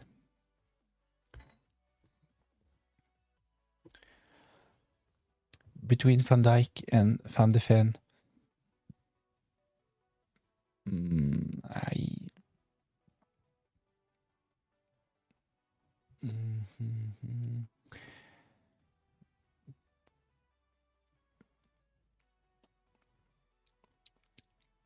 Van de Ven definitely has the better fixture, but I haven't really been that impressed by Spurs in the last couple of weeks, especially what they delivered in Champions League against Bodø Glimt as well. Did not look solid in that game. They should actually have been 4-0 down. Definitely say play Van de Ven, but at the moment I'm not really sure.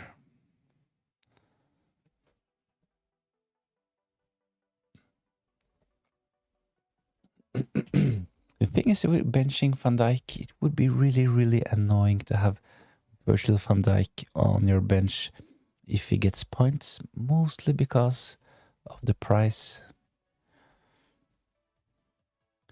Having a sub 5 million player on the bench with some points, it's not the worst thing, but having a 6 million player trying to be smart and playing your cheapest player, it's really close, but both of them will be on the bench, right? So it's between in which order on the bench they will be. I would, seeing that you already bench Van Dijk, I would actually just have Van de Ven before Van Dijk on my bench and give Van Dijk a nice rest for the tough fixture at the Stamford Bridge against Chelsea. Will Gabriel play? Hopefully. I know that there are a lot of new Gabriel owners this game week. There will be a lot of frustration if he doesn't play. Got a small knock midweek, so but I think that he will play. Unless we get the confirmation he's definitely out, I think that Gabriel will play game week 7. So as with my defender Fabian Schär, I think that Gabriel is one of those players that if they're fit enough, they will start. But if they don't start, they will not play at all. So I think this goes for both Fabian Schär and Gabriel. But as mentioned, I think that Gabriel will start. So we will get some more team news tomorrow ahead of the deadline as well. I will have a deadline stream. It will be a bit earlier than usual. I have some commitments tomorrow night, so I will not be able to have the deadline stream at the actual time where the deadline is. So there will be a pre-deadline stream tomorrow around 12 o'clock. So I will, of course, give an update on news and stuff like that. So if you're interested, join that one as well. And if you have done so already, please subscribe to the channel. I have a weekly Q&A always the night before the deadline, and I'll make weekly team selection videos as well. So if you haven't watched my team selection video, I would really appreciate if you go to check that one out as well. Would be really helpful considering the watch time. So I have a lot of subscribers on this channel, really appreciate it. It's like 3050 something. So in the graphics, I wrote 3052. I actually think it's a couple more at the moment, but what I need on this channel is even more watch time. So if you go check out my videos, that would be really, really appreciated. Gordon or Voltma, I would definitely go for Gordon. I think that he is a really good option at the moment. He's been suspended, but he has looked really good when he's played in other competitions. So he's been suspended for the Premier League.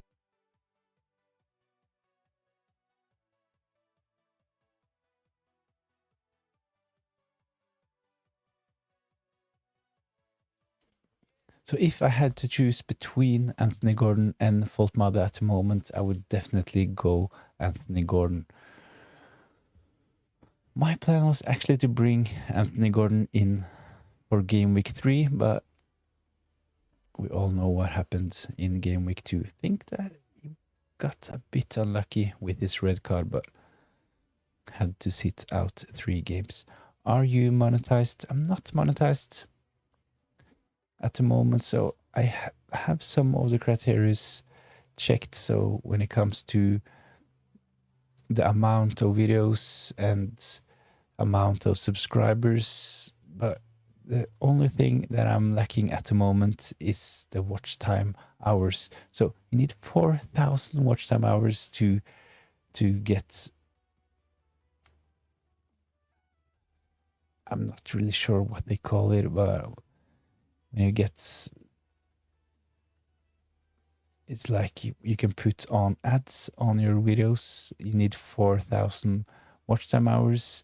You need 3,000 watch time hours to be able to have members on your channel. I would really love to have an option to become a member of my channel, but I still need like 200 or 300 watch time hours to be able to turn this setting on. So I have like 2,700 watch time hours, but I need 3,000.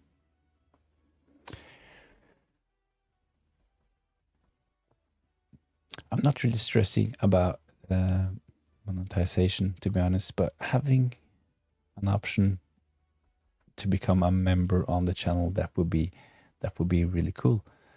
I Shan't Rocks, considering I am on a free hit still, Gordon.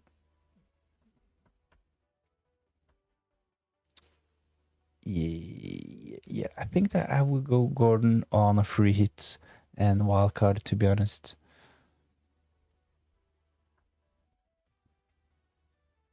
I would actually consider a triple up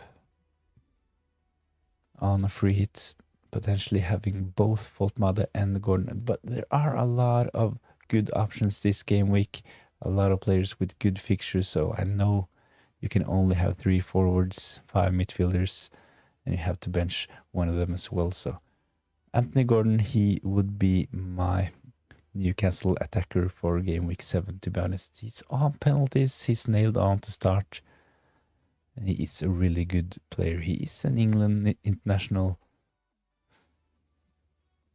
He's not played that much recently, but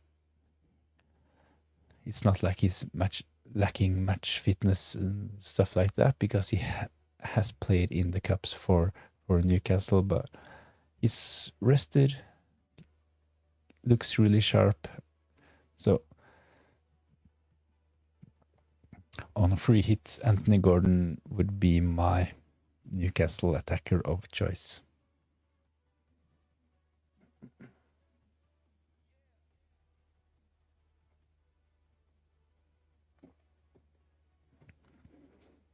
So FPL Lisa, how many watch time hours do you have on your channel? I think it's really hard reaching 4,000. Of course, I'm not posting daily videos. It would be a bit easier if I had a bit more time, of course, but my goal this season is to post at least 2 videos ahead of every deadline. But getting the views, getting the watch time, it's really not easy. Thanks, mate. No worries, and hopefully Gordon will smash it in game week 7 if you go for Anthony Gordon.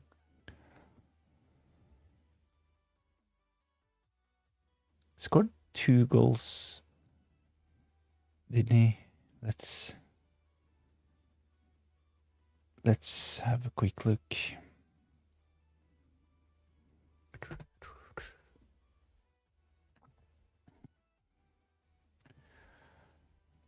That game was yesterday. Union Saint-Gilloise against Newcastle. Anthony Gordon, he won the man of the match. Let's see. Yeah, 2 goals, 2 penalties, but Voltmade, he scored as well, and Ashley Barnes. But I would go for the nailed-on penalty taker in your situation, to be honest. I think I have about 300 watch hours.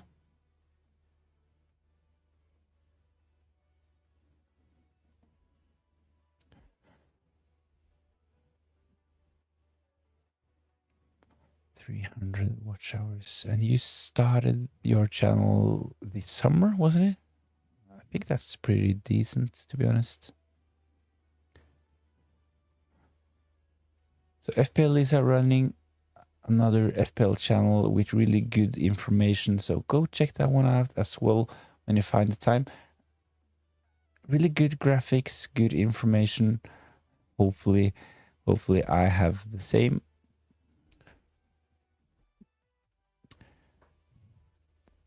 Started the channel in July. Your graphics are really good. You most probably have had another channel in the past, or you have some experience from making graphics in Canva, stuff like that, right? When I started my YouTube channel 2 years ago, I actually had no experience from making videos, graphics, stuff like that. So I started from scratch.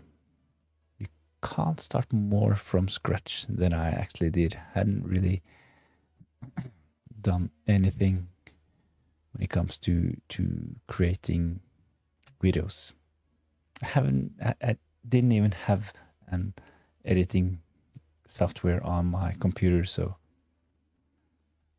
I learned all from scratch. No, I don't have any experience. This is my first attempt. Then you're really, really talented at creating good looking graphics and yeah.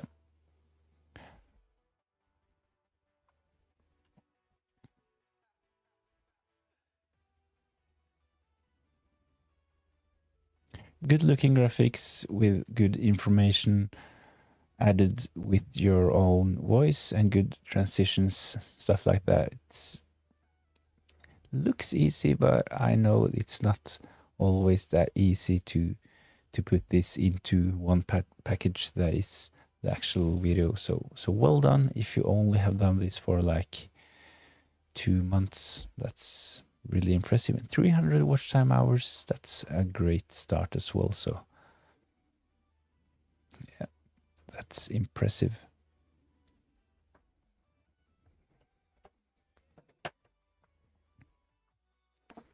When I first started, I was a bit, let's say, I felt like I just had to put something out before. It was like right before game week 1 a couple of seasons ago, so my graphics and stuff like that wasn't really ready, but I just had to jump in. And this was like one of the most common advices if you watch like YouTube videos about how to create a channel. All of them are like saying the same thing, that you just, You just need to start posting. The first videos will be bad, but the quality will be better eventually as you post more videos. But FPL is a good channel, only been up for a couple of months, but the quality on that channel is pretty good already.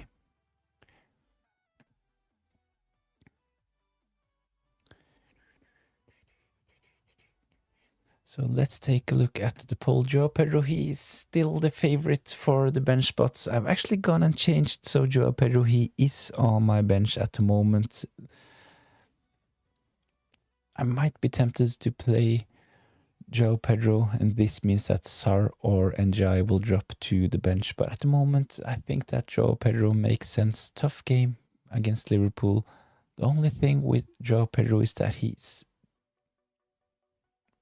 really secure when it comes to minutes because of his red card in the Champions League. So he will most probably play 90 minutes for Chelsea against Liverpool. And Liverpool, they haven't really been that great defensively.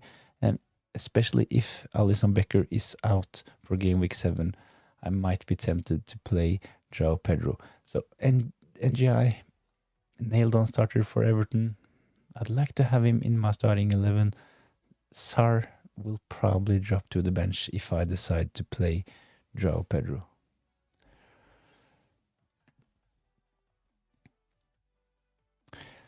I have wanted to start in quite some time ago. I'm learning a lot as I go. Thank you. Yeah, I know that like the learning curve, is that the word? It's really steep at the beginning. I remember this myself.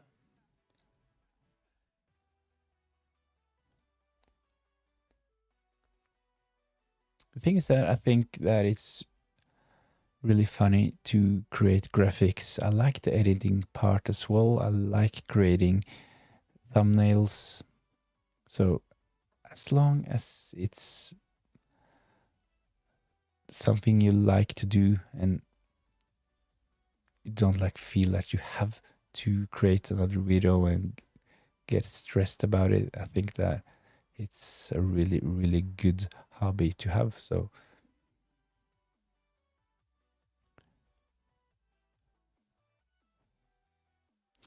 what, it's kind of strange because my FPL record, my ranks, actually has been in the Hall of Fame for quite some seasons. My best rank is 157. I have a top 900 as well, 7 times inside the top 35k. But the thing is that after creating this channel, my ranks has actually been really bad compared to what I've usually have had. So I've been a bit unlucky when it comes to the timing of starting this channel, but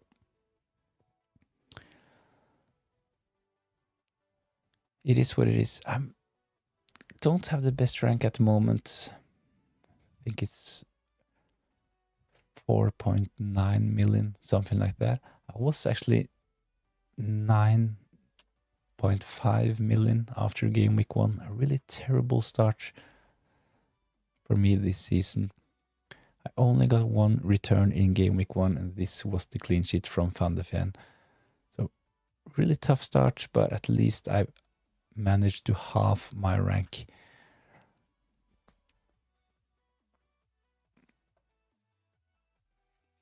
Ahead of game week 7. Oh no, hopefully this year is better. Hopefully I'll get at least a top 50k rank.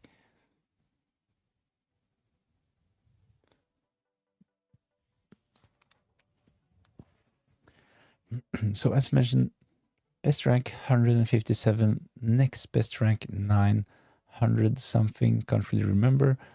I have another top 10k rank as well.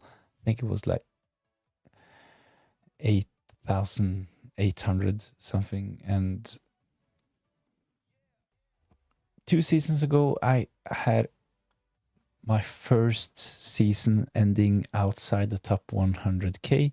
So this season I ended This was a 23-24 season. I ended 122, and last season was my worst FPL season so far with a 500k rank. So hopefully I will not set a new record this season, but I think I will be fine.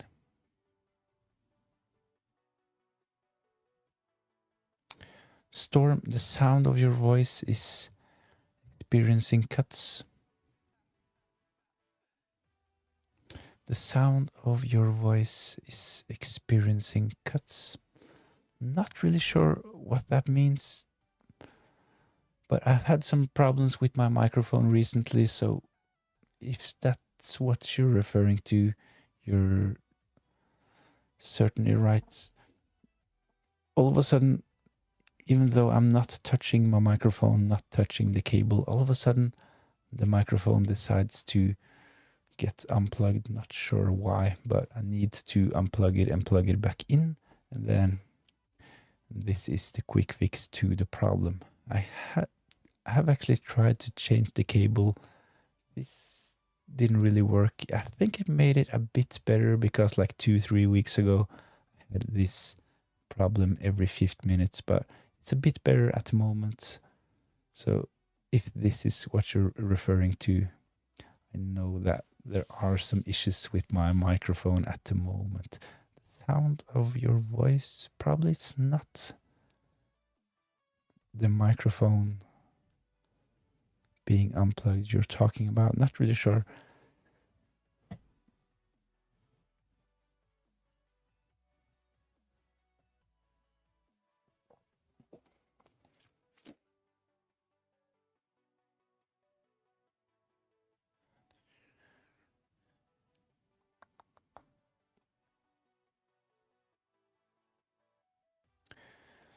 Cuts in my voice is, so if it's my actual voice you're referring to, I think that at the moment I have been sitting talking for 2 hours straight. Sometimes my voice is getting a bit sore after talking so much. So that's probably it. Should probably be better at remembering bringing some water while having those streams. So at the moment it's 21 hours until the deadline. It's a Friday deadline this game week, so remember to lock in your transfers tomorrow. I think that this Friday deadline will, I think there will be some surprises for a lot of FPL managers that this is a Friday deadline. I will have a deadline stream tomorrow as well. It will be a bit earlier than usual. I have commitments Friday night, so the deadline stream tomorrow will be a pre-deadline stream around 12 o'clock. Okay, I thought it could be your microphone. Yeah, it's something with my microphone. So all of a sudden it just gets muted for some reason. The quick solution for me is to just, so it's a USB microphone.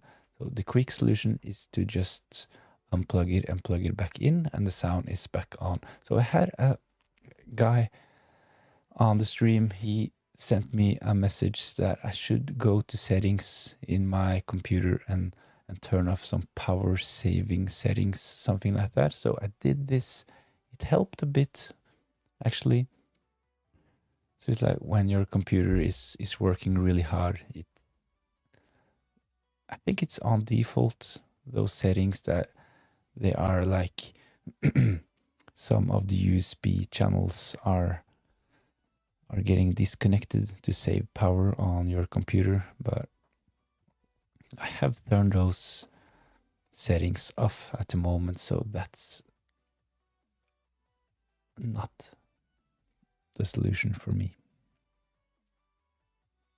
I tried to change to another cable as well.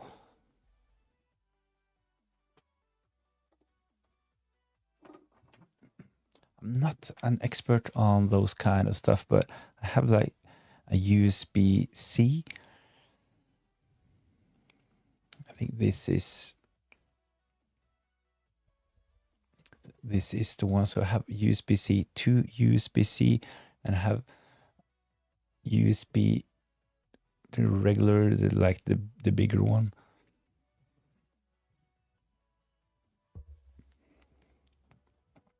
Yeah. Long story short, I tried a couple of things. I'm working on the problem, and hopefully I will fix it really soon. So at the moment, Joao Pedro is on my bench. It doesn't really feel right having Joao Pedro on my bench, but let's see if Alisson Becker will play for Liverpool or not. So in the poll, he is still the favorite to drop to the bench. So that's what I'm going for at the moment. The captain is... I can say that the captain is pretty much locked in for me, Erling Haaland. I like Gyökeres as mentioned, but I can see Gyökeres getting limited minutes this game week. I know Erling Haaland, he played 90 minutes for Man City in the Champions League as well, but I think that Erling Haaland, he will play 90 minutes again. Gyökeres, I think that he can potentially play 60, 70 minutes, especially if Arsenal score a couple of early goals. So tempted by Gyökeres captain, but I will probably end up going for Erling Haaland. So I have had a benching dilemma. I have considered both NGI and Sar on the bench, but at the moment it's Joao Pedro. In my midfield, the players that I definitely will start is Rodgers, the best fixture by far, playing at home against Burnley. Kudus against Leeds, he will start as well, and Bumo at home against Sunderland. And my defenders will be Pedro Porro, Fabian Schär, and Van de Ven. So on the bench, Rodon playing against my triple Spurs, and a tough fixture for Nottingham Forest and Williams. I can potentially, of course, play Dubravka. He has an even better fixture compared to Sanchez, but I don't really like having Dubravka playing against Rodgers. So if Dubravka gets a clean sheet, this means Rodgers will blank. And if Rodgers scores, this means that Dubravka will most probably blank. So Sanchez, I don't have any Liverpool attackers, and this is the reason why I'm going Sanchez for game week 7.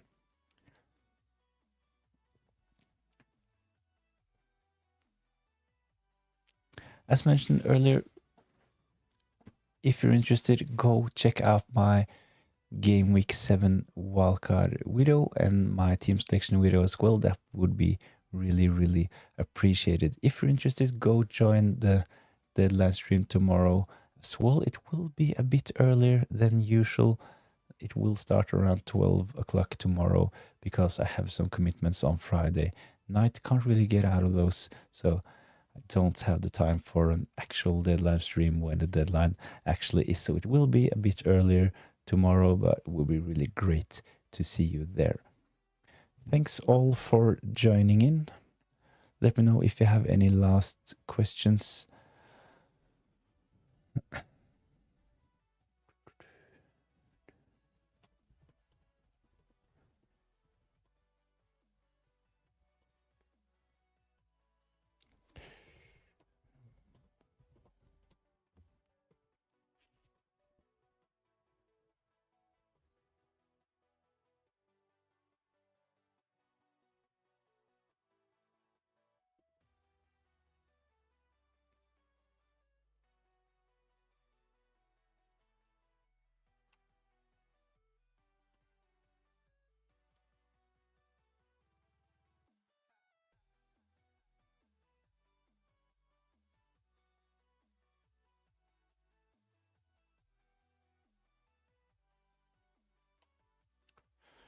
So thanks for joining in. Deadline stream will be a bit earlier tomorrow, around 12. If you can't make it, best of luck for game week 7. So thanks for joining in.